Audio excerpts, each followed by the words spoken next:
নমস্কার বন্ধুরা, আজকে আমার ব্লগে আপনাদের স্বাগতম। আজকে আমার ব্লগ হচ্ছে, আপনারা বুঝতে পেরেছেন, প্রয়াগরাজ। প্রয়াগরাজ বেনারস আর হচ্ছে আপনার রাম মন্দির। এই হচ্ছে আমাদের যাত্রা শুরু। এই সাজগোজ হচ্ছে আমাদের প্যাকিং। এই যে আমার ব্যাগ প্যাকিং শুরু হয়ে গেছে। ঘড়ির কাঁটায় তখন ঠিক 12টা 40, কারণ 12:30 একটার মধ্যে যেতে বলেছে। তো 2টোর সময় ছেড়েছে। বাসটাকে দেখানো হয়নি একটু ঝামেলার জন্য। এই যে আমাদের যাত্রা শুরু। প্রথম যাত্রা হবে প্রয়াগরাজ, আর হবে রাম মন্দির, অযোধ্যা।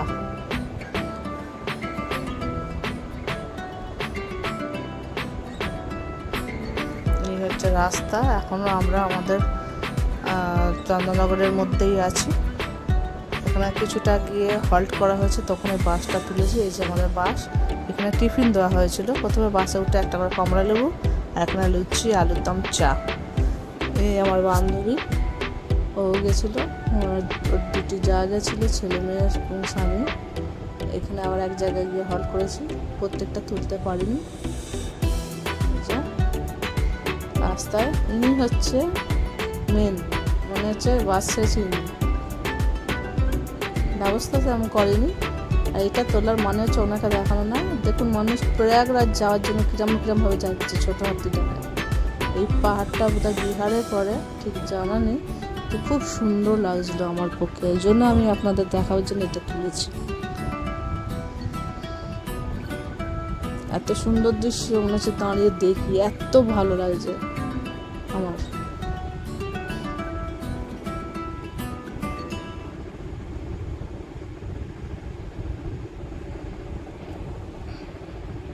এই পাহাড়টা তোলার আরেকটি কারণ হচ্ছে, আমি যখন যাই তখন জ্যাম দেখুন কত রাস্তা। এই জ্যামের জন্যই আমাদের যেতে আসতে 7 দিন লেগে গেছে, আর কিছুই না। আর এই পাহাড়টা যেটা বলছিলাম তোলার কারণ হচ্ছে, আমি যখন কোথাও বেরোই, আমার মামি, আমার দিদা, আমার বোনেরা, আমার বড় মাসি, ছোটো মাসি, প্রত্যেকেই আমার ফোন করে, কোথায় কোথায় কখন পৌঁছেছি। যেহেতু আমার মা বাবা কেউ নেই, আর বাবা মার আমি একটাই, ওই জন্য তা ওরা বলেছিল দিদিভাই তুলবে, ওই জন্য তুলেছি। ওদেরও দেখানো হবে, আপনাদেরও দেখানো হবে। এখন ট্রেনের ভিউটা মনে হচ্ছে পাশ থেকে নেমে ট্রেনে চলে যায়, একটু হাত পা ছড়াতে পারবো। 3 সিটে বসে যা অবস্থা আমার হয়েছে সে আমি জানি। পাশ বালিশের মতো, মাঝখানে সিট পেয়েছি 2 সিট বলা সত্ত্বেও। হ্যাঁ, 2 সাইড দিয়ে দুজনা পা তুলে, কে হাত তুলে ঠেসে গেছি একদম। আপনারা যদি কেউ যান 3 সিট অন্তত বিশেষ করে করবেন না, যদি রোগা পাতলা চেহারা না হয়। এই যে রাস্তাটাও একটু ছবিটা তুলে নিয়েছি। জায়গাগুলো ধরতে গেলে আমাদের কাছে অচেনা জায়গা, একই লাগে, তবুও একটু ডিফারেন্ট, তাই জন্য তুলেছি।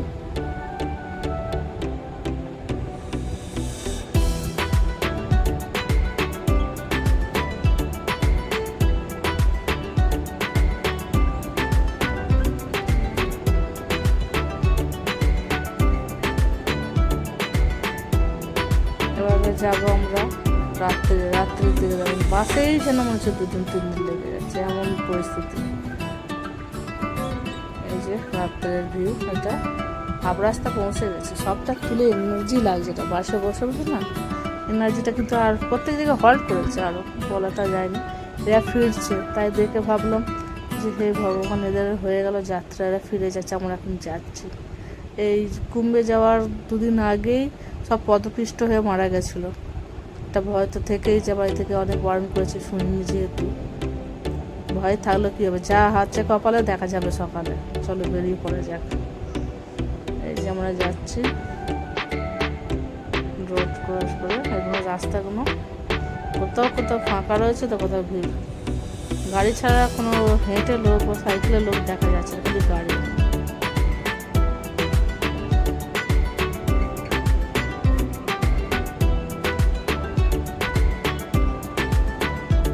চেকপোস্টটাকে বেরিয়ে চলে গেল। এটা আমরা মনে করছি এই এসে গেল, কিন্তু আদৌ আসেনি। এগুলো বিয়ে বাড়ি এখানকার, ভালো করে তুলতে পারিনি। এই যে ফাইনালি এলাম আমরা 2-3 দিন পর। মাঝখানে তুলতে এনার্জি পাইনিস। রাত্রিরে ঠান্ডা আর দিনে গরম, বুঝে উঠতে পারছি না কী করে কি সামলাম। আমরা মনে এসে গেছি। ভালো করে উঠিনি, তখন কটা বাজে, 3:30 বাজে, আর 3টে কি 2:30 এরকম হবে, কারণ আমরা ওখানে গিয়ে পৌঁছেছি 3:30টার সময়। এটা বোধহয় রাত্রির 2-2:30 হবে। যে আমরা কুম্ভের চিকেনটা কুম্ভে না, এখান থেকে টোটো করে আমাদের যেতে হয়েছে। এই জায়গাটা বোধহয় বাস রাখার জন্য করা হয়েছিল। এই যে আমরা দাঁড়িয়েছি, এবার হেঁটে হেঁটে যেতে হবে। এই যে ভিডিওটা করছে, এই দেখুন কুম্ভে, দেখুন লোক কত, লাইট কত। আমরা যাচ্ছি এখান থেকে সঙ্গম ঘাটের দিকে, যে মা গঙ্গার একটা মূর্তি দাঁড় করা রয়েছে। আর ও পাটটা দেখুন, মনে হচ্ছে এইটুখানি, কিন্তু যেতে হবে অনেকটা। অবশ্য কোনো প্রবলেম হয়নি, নিচে সবাই টেন্ট দিয়ে রয়েছে। তাই দূরের কোথাও যেতে গেলে একটা টেন্টের অতি অবশ্যই দরকার। পার্সোনালি যদি ঘর না নেয়, রুম না নেয়, অন্তত এরমভাবে থাকা যাবে বিশ্রাম নেওয়ার জন্য। ছোটো ছোটো যে কোনো এখন টেন্ট বেরিয়েছে, সব রাস্তায় যেতে যেতে বসে পড়েছে। এটা আমরা যাচ্ছি ত্রিবেণী সঙ্গমের দিকে, তাই লোকগুলোকে তুলেছি, রাস্তাগুলোকে তুলেছি।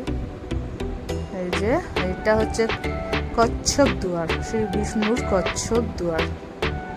এরকমভাবেই আমার 3টে দুয়ার পার করব।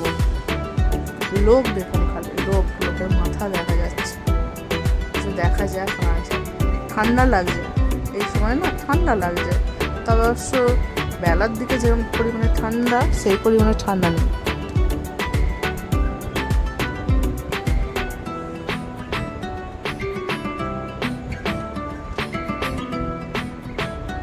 ভয়ও লাগছে একটু একটু, কারণ 2 দিন আগে সব পদপিষ্ট হয়েছে। লোক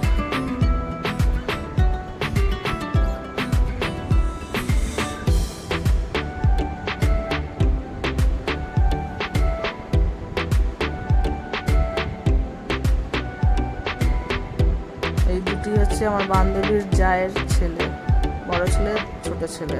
এই যে বিশাল, এই যে সঞ্জয়, 2 ভাই মিলে যাচ্ছে। আর একসঙ্গে যাচ্ছে। পিসি এসো, আর কত তাড়াতাড়ি হাঁটবো, আস্তে আস্তে চলো, যা যা করে তো ম্যাপ ধরে ধরে যাচ্ছে সঙ্গমে।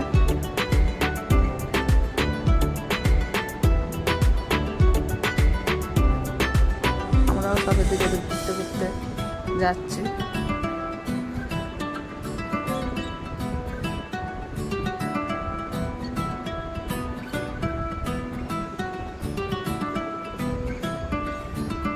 যেটা হচ্ছে আমার বান্ধবীর ভাসুর, দাঁড়ান দেখাচ্ছি। তাহলে মাপটা দিয়ে এরকম রাস্তাগুলো দেখুন, মাটির মধ্যে মাঝে মাঝে এগুলোও ধোয়া রয়েছে। হোঁচট খেলে আর দেখতে হচ্ছে না। ভোরে রাত্রিরে ঠান্ডা, দিনে গরম, সবাই ভিডিও তুলছে, আমিও তুলছি, যাতে আপনাদের দেখাতে পারি। কিন্তু হ্যাঁ, ওই একটাই কথা, ফোনের খারাপের জন্য আমি ভিডিওটা দিতে পারিনি, অনেক লেট হয়ে গেল।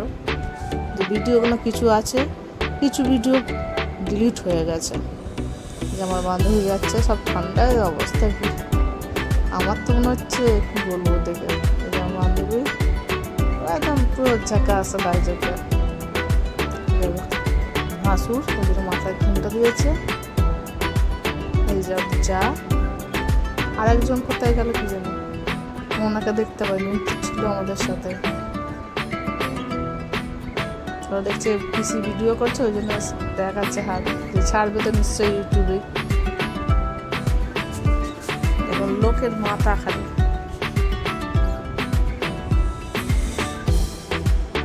তবে হ্যাঁ, আমাদের 4:30 পৌনে 5টার মধ্যে আমাদের চান হয়ে গেছে। আমরা কোনো ওকেশান দেখে যাইনি, কারণ ওকেশান দেখে এলে ভিড় বেশি বাড়ছে, যাত্রী মরার খবর পাওয়া যাচ্ছে। অতএব আমরা সরস্বতী পুজোর আগেই এসেছি। যেহেতু যোগটা তো রয়েছে, এইটা হচ্ছে নন্দীদুয়ার। এই যে উপরে ষাঁড় বসানো রয়েছে, এটা হচ্ছে নন্দীদুয়ার।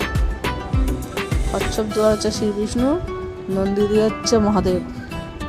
এই হচ্ছে নন্দীদুয়ার। এই একটা দুয়ার ক্রস করলাম।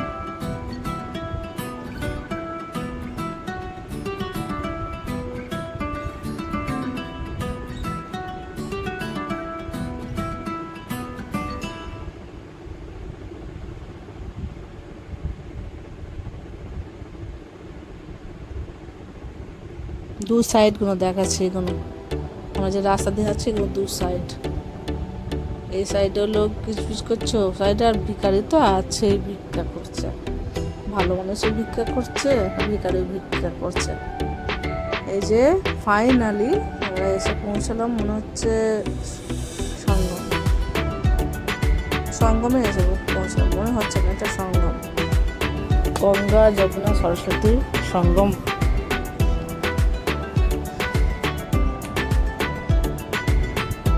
সঙ্গম দুয়ার এটা।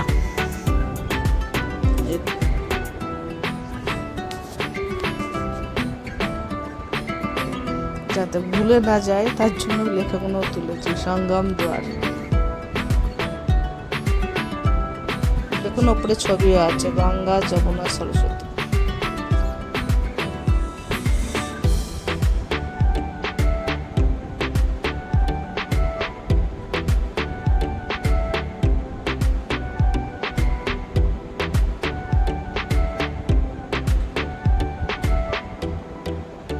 দেখুন সঙ্গম দুয়ার পেরিয়েও কতটা হাঁটতে হচ্ছে, কত লোক গিজগিজ করছে, যেদিকেই তাকায় প্রান্ত প্রকারের লোক হাঁটছে আর লোক গিজগিজ করছে মাথা। এই যে আমার অবস্থা দেখুন, ঘুম থেকে কাঁচা ঘুম উঠে এসছে, আমার অবস্থা গামছা ঘুম। এই যে ঘাটের অবস্থা দেখুন।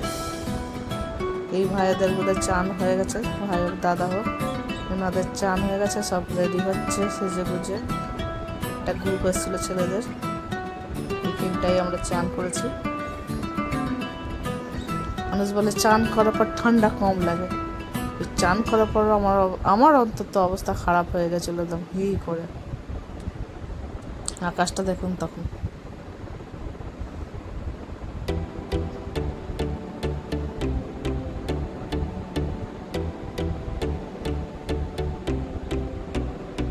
লোক আর লোক। আমাদের চান হয়ে গেছে, বেরিয়ে যাচ্ছি। চানটা দেখালাম না কারণ ঠান্ডাতে আমার অবস্থা খারাপ হচ্ছে। আস্তে আস্তে মেঘে অন্ধকার কাটিয়ে দিন হচ্ছে, আর এনাদের এখানটা সব অন্ধ, মানে হচ্ছে চোখে কেউ দেখতে পায় না, বিকলাঙ্গ মতো ভিক্ষা করছে। এরকম কত না জানি ভালো খারাপ মানুষ এখানে রয়েছে। সঙ্গমের পাশে এই ঘাটটা আমরা এসেছিলাম কিছুক্ষণের জন্য, ফটো তুললাম, দিনের ভিউজটা তুললাম। সেই সময় প্রচণ্ড ঠান্ডা লাগছিল, আমার তো মনে হচ্ছে গায়ে কুম্বল দি, গায়ে এত গুড়গুড় করছে ঠান্ডায়।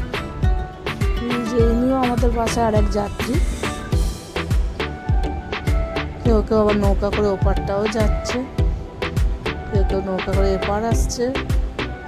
নৌকার ভাড়াও সেরকম 500, 1000, 1200। ওদিকটা দেখুন গিজগিজ করছে লোক, যে যেদিকে পাচ্ছে, কেউ বলছে ওপারটা, কেউ বলছে ওদিকটা, কিন্তু সঙ্গম দুয়ার এদিকটাই লেখা ছিল। আমার তো ঠান্ডাতে অবস্থা খারাপ হয়ে গেছে। তাও ওই যে প্রথম যে ফটোটা দেখলাম ওইটা একটা পোস্ট দিয়ে ফটো তুললাম। 108 বছর পর এসছি, জানি না আবার কত জন্ম নিয়ে আবার 108 বছর পরে হবে। মাকে নমস্কার করলাম। একটা কাপড়ও কিনেছিলাম গঙ্গায় ভাসাবার জন্য, সেটা আপনাদের দেখানো হয়নি। গঙ্গা যমুনা সরস্বতী মাকে যে আমি এলাম কিছু দান করার জন্য, ওই কিনেছিলাম কাপড়, নারকোল, ঘর, এইটুকুনি পেরেছি। এখনো বেনারস আর অযোধ্যা বাকি আছে। আজকে এইটুখানি দেবো, বেশি দেবো না। অযোধ্যার এই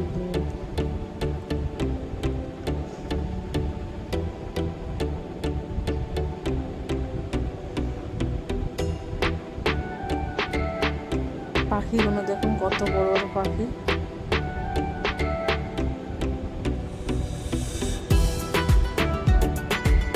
এত সুন্দর লাগছে পাখিতে পাখি। মানুষ বললো মানুষজন থেকে পাখি আছে, কিন্তু অনেক পাখি। এবার আমরা বাড়ি ফেরার পাড়া, মনে হচ্ছে আমরা যাচ্ছি লেটে হয়ে হনুমান বলে এইখানেই আছে, কিন্তু এত প্রচণ্ড ভিড়ের জন্য। আর জল নিয়েছিলাম আমরা, প্রয়াগরাজের জল ফল নিয়েছিলাম, হাঁটতে পারছিলাম না। বান্ধবী যে বড় যাচ্ছিল সঞ্জয় নিয়ে এসেছিলো। ফাইনালি ঘুমিয়ে পড়ে যাচ্ছিলাম, টোটো থেকে 2-3 পড়তে বেঁচে গেছে। এই এসে দেখছি সব বেঁচে বসে রয়েছে। এরা গেছিলো কি গেছিলো জানি না, আমাদের আলাদা সব রান্নাবান্না হচ্ছিলো। এটা অযোধ্যায় চলে এসেছি, পাখিটার ভিউজটা তুলিনি। এই ভাইটাও হেল্প করেছে এদিক ওদিক যাওয়ার জন্য, মাকে নিয়ে এসেছিল। আর এই একটা রুমের মধ্যে যত বাস লোক ছিল সব ঢুকেছিল। এবার নেক্সট হবে যাওয়া অযোধ্যা। এই যে রুমটা, বড় একটা রুম নেওয়া হয়েছিল। এটা আমাদের ফ্ল্যাট থেকে যেখানটা নিয়েছিল ফ্ল্যাটটা, তখন গেস্ট হাউসটা, ওখান থেকে এই ভিউজটা ছাদের উপর থেকে বাস জায়গা সব দেখতে পাবে।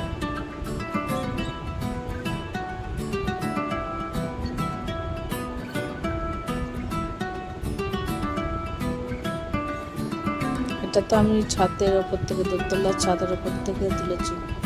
সবাই তো নিচে সব যাচ্ছিল, চান ফান করছিল। এটা আমি উপরে করেছি। এখানটা পার্সোনালি পায়খানা বাথরুম চানের জায়গা ছিল, আর নিচেতে খুললাম। ঠান্ডাও লাগছিল চান ফান করে। আর হনুমানের তো প্রচুর উপদ্রব অযোধ্যায়।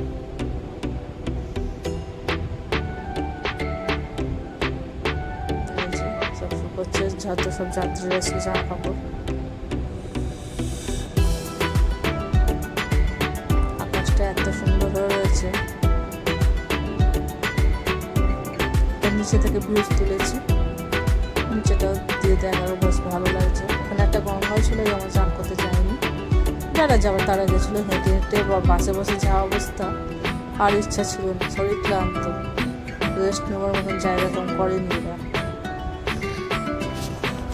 আসলে এই সময় তো মানুষ পুণ্যের সাথে সাথে পয়সাও লুটছিল, তো এরা বোধহয় পয়সাই লুটতে গেছিলো। কেন গেছি তো ঠিকই, পয়সা নিয়েছে যেরকম, কিন্তু ব্যবস্থা সেরকম কিছুই ছিল না।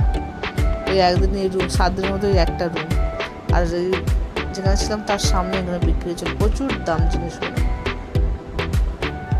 খালি ভাবতেই গায়ে কাঁটা দিচ্ছিল। এগুলো প্রসাদ, ফল বলতে ওই নকুনদানা, কাঠবাদাম এইসবই, আর এমনি বাদাম। সত্যি কথা বলতে গিয়ে বেশি ভালো করে তুলতে পারিনি। একটু ভাবতেই কিরম গায়ে কাঁটা দিচ্ছে যে আমি এইসব জায়গায় যেতে পারবো, আমি কোনোদিন স্বপ্নেও উপলব্ধি করতে পারিনি। ভাবনা চিন্তার বাইরে যে আমি যাবো এইসব জায়গায়, কিন্তু বলে ঠাকুরের না মহিমা থাকলে যাওয়া যায় না। তো হয়তো খানিকটা কিছুটা সেরকমই ঠাকুরের মহিমা ছিল বলেই অযোধ্যা, বেনারস, আর এতে গেছিলো কুম্ভেও, এগুলো ঘোরা হয়েছে। আমি তো কোনোদিন এখনো পর্যন্ত নিজেকে বিশ্বাস করতে পারিনি যে আমি গেছিলাম। আমাদের আমি যেখানে কাজ করি সেখানে সব আমার বন্ধুরা বলেছে ছাড়ো, ভালো লাগছে, দেখবো। এই হলো আমাদের অযোধ্যার রাস্তা, পাশ থেকেই, অন্য যেখানে আছে তার পাশে গলি থেকে অযোধ্যার রাস্তা। টোটো করে গেছিলাম, হাফ রাস্তা নামিয়ে দিয়েছে, বলে যাও এবার হেঁটে। যে অযোধ্যা সব গলিগুলো, বাড়িগুলো, মন্দির। হনুমান তো প্রচুর, হনুমান নাকি ফোন যা জিনিসপত্র আছে কাটছে। ভয় পাচ্ছিল, কিন্তু আমি দেখিনি অবশ্য। হনুমানে তো ভর্তি। শ্রীরামচন্দ্রের ভূমিতে হনুমান থাকবে না, সে কখনো হয়? এইটুকু হনুমান হচ্ছে, এই হনুমান নাকি কেড়ে নিচ্ছে, ভয়েতেই সব দৌড়াচ্ছে। রাস্তায় গলিতে হনুমান, ডাস্টবিনে হনুমান। এই হনুমানটা কিউট, হেভি বাচ্চা হনুমান। তো আমরা হনুমানের ভয়েতে হাঁটতেই তুলেছি হনুমানগুলোকে। সব রাস্তার ধারে বসে আছে, অনেক কিছু বিক্রিও হচ্ছে। প্রসাদ ছাড়া কিছুই কিনতে পারিনি যেখানেই গেছি, কেন রাশি অতটা আমার ছিল না। পয়সা কীভাবে পয়সা জোগাড় হচ্ছে এটা ওপরবেলাই জানি, আমি নিজেও জানি না। অনেক সময় পয়সা থাকলেও যাওয়া যায় না, ভাগ্যে থাকা যায়, ভাগ্যের ব্যাপার হয়। যাদের পয়সা আছে হয়তো অনেকেই যেতে পারেনি, কিন্তু আমার কাছে পয়সা নেই, কিন্তু ওপরবেলার ইচ্ছাতেই গেছি।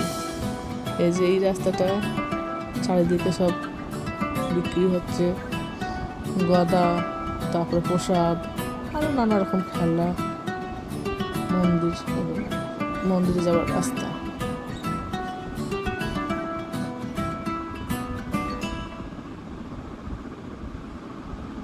তো তবে এই রাস্তাটা দেখুন কত লোক আসছে, আর একটা রাস্তা দেখাবো কত লোক যাচ্ছে। এই দেখুন একই জায়গায় আসছে যাচ্ছে, দুটোই তুলেছি।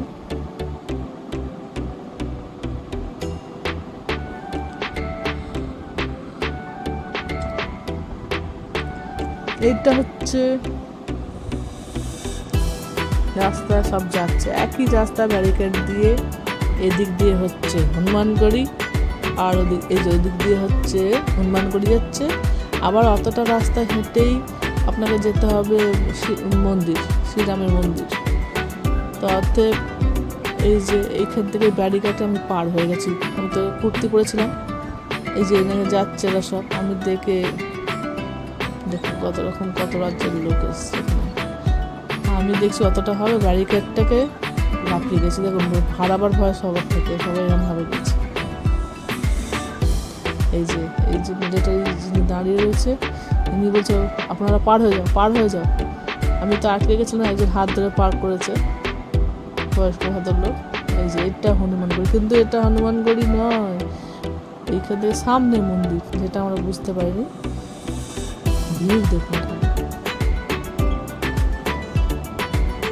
হনুমানগড়ি।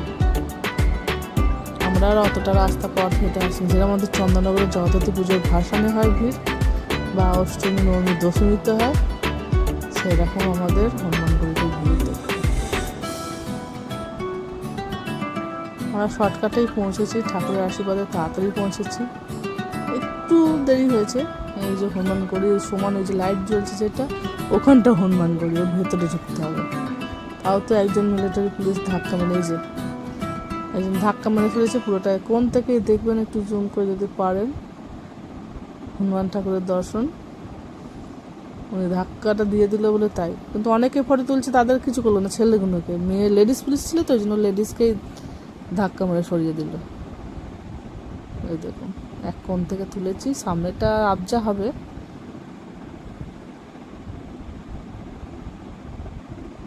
এই যে ধাক্কা মেরে দিয়েছে, ওই জন্য ওঠেনি ভালো করে।